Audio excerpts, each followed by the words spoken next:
नमस्कार दोस्तों, स्वागत है आपका एग्ज़ाम कोचिंग्स में। मैं यहाँ पे बात करने वाला हूँ आज आरआरबी एनटीपीसी एग्ज़ाम फेज़ 5 की।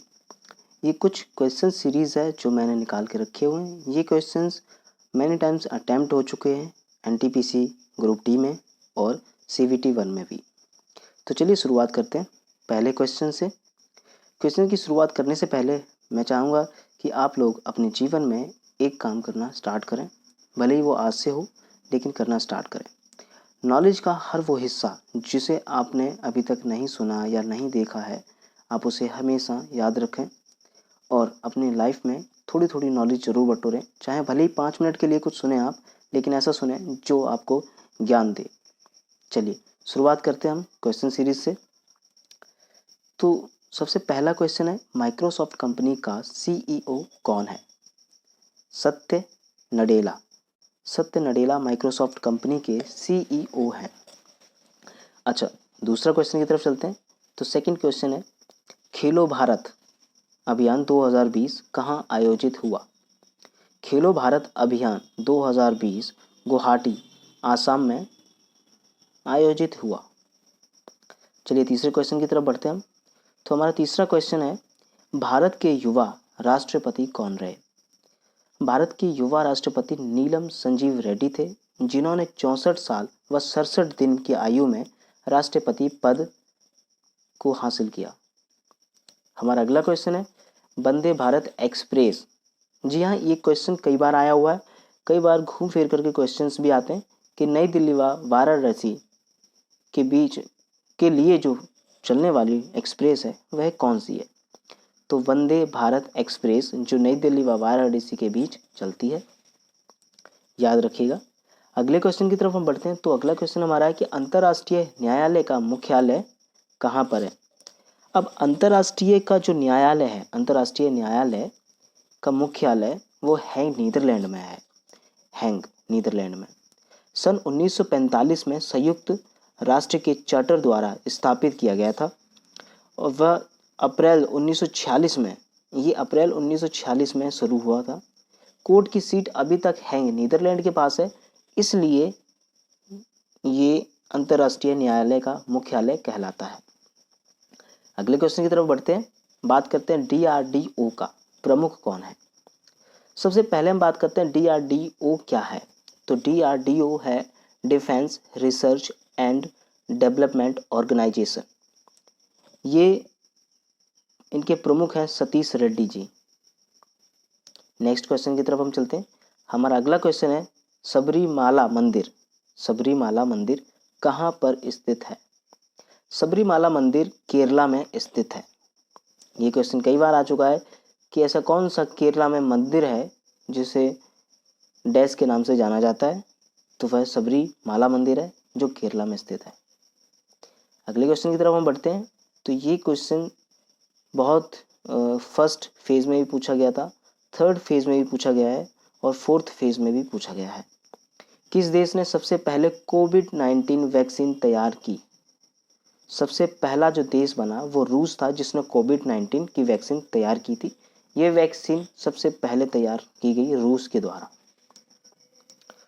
चलिए अब अगले क्वेश्चन की तरफ हम चलते हैं। तो बात करते हैं, भारतीय संविधान में चुनाव आयोग से संबंधित आर्टिकल कौन सा है? तो 324 आर्टिकल के तहत कॉन्स्टिट्यूशन में 324वां आर्टिकल है जो भारत को एक संविधान प्रावधान देता है कि वह चुनाव में आयोजन का निर्वासन कर सकता है। चलिए हम अगले क्वेश्चन की तरफ बढ़ते हैं। गोबी रेगिस्तान। गोबी ये कोई खाने वाली सब्जी नहीं है, लेकिन ये एक नाम ज़रूर है रेगिस्तान का। गोबी रेगिस्तान किस महाद्वीप का हिस्सा है? एशिया महाद्वीप का हिस्सा है। ये क्वेश्चन कई बार आया गया है कि महाद्वीप रेगिस्तान जो कि एशिया का हिस्सा है वह कौन सा है? तो गोबी रेगिस्तान, याद रखिए गोबी रेगिस्तान। अगले क्वेश्चन की तरफ हम बढ़ते हैं। तो हम बात करते हैं कि सैडल पीक कहाँ स्थित है? सैडल पीक अंडमान द्वीप में स्थित है। कहाँ पर स्थित है? अंडमान द्वीप में स्थित है। अगला क्वेश्चन हमारा, राजतंत्र गिड़ी के लेखक कौन है? अब देखिए राजतंत्र गिड़ी के लेखक की तो बात करें तो यहाँ पे कल्हड़ लेखक हैं, लेकिन राजतंत्र गिड़ी क्या चीज़ है? यह एक लेख है जो कश्मीर के इतिहास के लिए लिखा गया था और इसके लेखक कल्हड़ हैं। चलते हैं अब अगले क्वेश्चन की तरफ। तो हमारा अगला क्वेश्चन है, अकितम अच्युतम नमोस्तुति को कौन सा पुरस्कार दिया गया? अकितम अच्युतम नमोस्तुति एक व्यक्ति का नाम है। इनको ज्ञानपीठ पुरस्कार दिया गया है। इनको ज्ञानपीठ का 55वां पुरस्कार दिया गया है। ये क्वेश्चन घुमा करके पहले भी आ चुका है कि ज्ञानपीठ पुरस्कार किसको दिया गया है या ज्ञानपीठ पुरस्कार से किसको सम्मानित किया गया है। तो वो थे अकितम अच्युतम नमोस्तुति, जिन्हें ज्ञानपीठ पुरस्कार दिया गया है। अब हम बात करते हैं अगले क्वेश्चन की कि सुकन्या समृद्धि योजना संबंधी क्या है? सुकन्या समृद्धि योजना किस से संबंधित है? ये योजना बेटी बचाओ बेटी पढ़ाओ अभियान से आयोजित है। ये योजना 2015 में हमारे प्रिय प्रधानमंत्री श्री दामोदर दास नरेंद्र मोदी के द्वारा ये अभियान चलाया गया था, जो कि सन 2015 में चलाया गया था। अच्छा, हम अगले क्वेश्चन की तरफ चलते हैं कि दादा साहेब फाल्के पुरस्कार से सम्मानित होने वाले प्रथम व्यक्ति कौन थे? तो प्रथम व्यक्ति देविका रानी थी, जिन्होंने सन 1969 में यह पुरस्कार इस पुरस्कार से उन्हें सम्मानित किया गया था। अच्छा, हाल ही में दादा साहेब फाल्के पुरस्कार से सम्मानित होने वाली फिल्म का नाम क्या है? ये क्वेश्चन भी फेज़ 2 में पूछा गया है। तो दादा साहेब फाल्के पुरस्कार से हाल ही में सम्मानित होने वाली फिल्म है सुपर 30।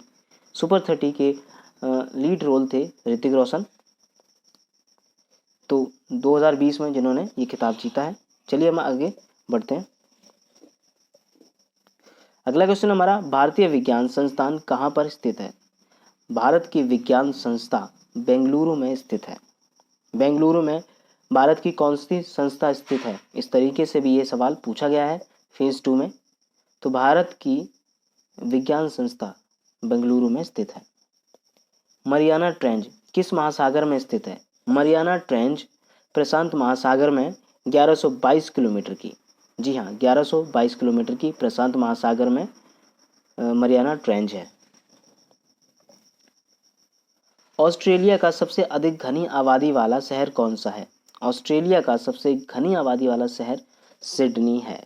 सिडनी शहर, जी हाँ ऑस्ट्रेलिया का सबसे बड़ा शहर सिडनी है और सबसे मशहूर शहर भी सिडनी है। सिडनी शहर घनी आबादी वाला भी है। हम चलते हैं एक नए क्वेश्चन की तरफ। हमारा नया क्वेश्चन है कि निम्नलिखित में से कौन सा न्यूनतम छिद्र युक्त है?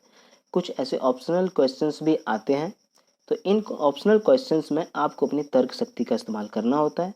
यहाँ पर भी आप तर्क शक्ति का इस्तेमाल कर सकते हैं। मैंने यहाँ पे आंसर पहले से रखा हुआ है, वो है चिकनी मिट्टी। चिकनी मिट्टी न्यूनतम छिद्र युक्त वाली मिट्टी होती है। इस मिट्टी का उपयोग सुराही बनाने में, मटके बनाने में होता है, जिनसे हम ठंडा पानी भी पीते हैं गर्मियों के समय, याद रखिएगा। अगले क्वेश्चन की तरफ बढ़ते हैं। तो हमारा अगला क्वेश्चन है, उद्भव का सिद्धांत यानी कि थ्योरी ऑफ एवोल्यूशन का प्रतिपादन किसने किया? या ये कहें कि चार्ल्स डार्विन द्वारा किया गया प्रतिपादन किस सिद्धांत का प्रतिपादन किया गया था? वह सिद्धांत कौन सा है जिसे चार्ल्स डार्विन द्वारा किया गया? तो वह उद्भव का सिद्धांत यानी कि थ्योरी ऑफ एवोल्यूशन का प्रतिपादन चार्ल्स डार्विन द्वारा किया गया था। अब हम अगले क्वेश्चन की तरफ बढ़ते हैं। तो हमारा अगला क्वेश्चन है, पारिस्थितिकी तंत्र की संकल्पना को किसने परिभाषित किया?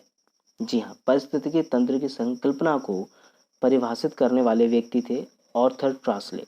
आर्थर ट्रासले द्वारा तंत्र के सभी परिस्थिति तंत्र के सभी नामों की विवेचना उन्होंने की है।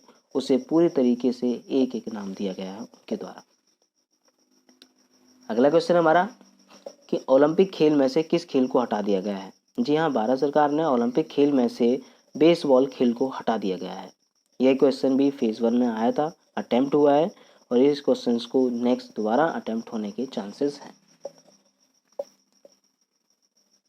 अब अगले क्वेश्चन की हम बात करते हैं, शब्द विषुव। विषुव संदर्भित करता है एक समान आकार को।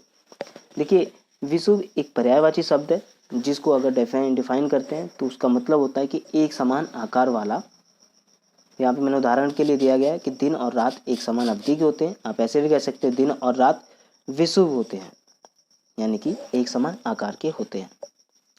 चलिए हम बढ़ते हैं अगले क्वेश्चन की तरफ। अगला क्वेश्चन हमारा, पानी के कितने ग्राम से एक मोल 6.022 गुणे में 10 की पावर 23? जी हाँ, ये 10 नहीं है, ये 10 की पावर 23 है। ये 10 की पावर 23 है। ये 10 की पावर 23 है पानी के अणु बनते हैं। तो पानी के कितने ग्राम से 1 मोल 6.022 गुणे में 10 की पावर 23 पानी के अणु बनते हैं? 18 ग्राम से। जी हाँ, 18 ग्राम से पानी के अणु बनते हैं, 1 मोल पानी के अणु बनते हैं। अब हमारा अगला क्वेश्चन की तरफ हम बढ़ते हैं। लंदन शहर किस नदी के तट पर स्थित है? लंदन शहर किस नदी के तट पर स्थित है? वह थेम्स नदी के थेम्स नदी के तट पर स्थित है। थेम्स नदी की विवेचना आलोचना नमस्ते लंदन मूवी में भी की गई है, जिसमें कैटरीना कैफ और अक्षय कुमार थे। इस नदी के बारे में वहाँ पर भी दिखाया गया है पूरी वीडियो में। जब आप स्टार्टिंग देखेंगे तो उस वीडियो में दिखाया गया है थेम्स नदी के आसपास किस तरीके से लंदन शहर बसा हुआ है। चलिए अब हम अगले क्वेश्चन की तरफ बढ़ते हैं। अगला क्वेश्चन हमारा, गुजरात राज्य का लोकप्रिय लोक नृत्य कौन सा है? गुजरात से गरबा, यानी कि गा से गरबा। गुजरात राज्य का लोकप्रिय लोक नृत्य है गरबा। ये हमेशा याद रखिए कि गरबा गुजरात राज्य का लोकप्रिय नृत्य है। हम अगले क्वेश्चन की तरफ बढ़ते हैं। हमारा अगला क्वेश्चन है, त्रिभंग मुद्रा किस नृत्य शैली से जुड़ी हुई है? तो त्रिभंग मुद्रा उड़ीसा, जी बिल्कुल सही, उड़ीसा से जुड़ी हुई है। उड़ीसा में नृत्य शैली में त्रिभंग मुद्रा का इस्तेमाल किया जाता है। सर्वोच्च न्यायालय में परामर्श करने की राष्ट्रपति की शक्ति किस अनुच्छेद के तहत आती है?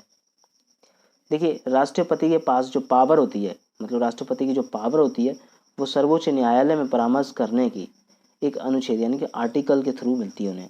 तो वो क्या है, कॉन्स्टिट्यूशन के 143 आर्टिकल के तहत उन्हें यह शक्ति मिलती है। नेक्स्ट क्वेश्चन हमारा है कि आपातकालीन के दौरान मौलिक अधिकारों का निलंबन किस संविधान से लिया गया है?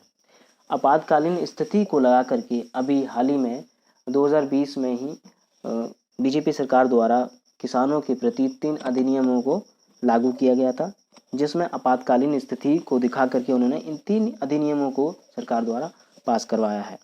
तो ये जो संविधान है वो संविधान जर्मन के बीमर संविधान से लिया गया है आपातकालीन स्थिति का। अब हम अगले क्वेश्चन की तरफ बढ़ते हैं। हमारा अगला क्वेश्चन है, रॉकीज कॉर्डिलेरा किस महाद्वीप में पाया जाता है? जी हाँ दोस्तों, उत्तरी अमेरिका में यह पाया जाने वाला महाद्वीप है। तो आज के लिए इतना ही, हम मिलते हैं अगले वीडियो में। आप मुझे कमेंट करके ज़रूर बताएं कि आपको वीडियो कैसा लगा, और इस चैनल को सब्सक्राइब करना ना भूलें। अगर अभी तक आपने नहीं किया है, चैनल को सब्सक्राइब कर लें, बेल आइकन को ज़रूर प्रेस कीजिएगा, और कमेंट करना बिल्कुल भी कमेंट करना ना भूलें कि अगर आपका कोई भी क्वेश्चन में डाउट है तो प्लीज़ मुझे कमेंट करके ज़रूर बताएं। अगर आपको ये पूरी PDF चाहिए तो आप अपना मेल ID छोड़ सकते हैं, मैं आपको मेल पे PDF प्रोवाइड करा दूँगा। हमारा फेसबुक पेज है एग्ज़ाम कोचिंग्स के नाम से, और इंस्टाग्राम पर भी आपको एग्ज़ाम कोचिंग्स के नाम से मिल जाएगा। इन दोनों के लिंक्स मैं डिस्क्रिप्शन बॉक्स में प्रोवाइड करा दूँगा आपको। तब तक के लिए देखते रहिए exam coachings. Thank you so much.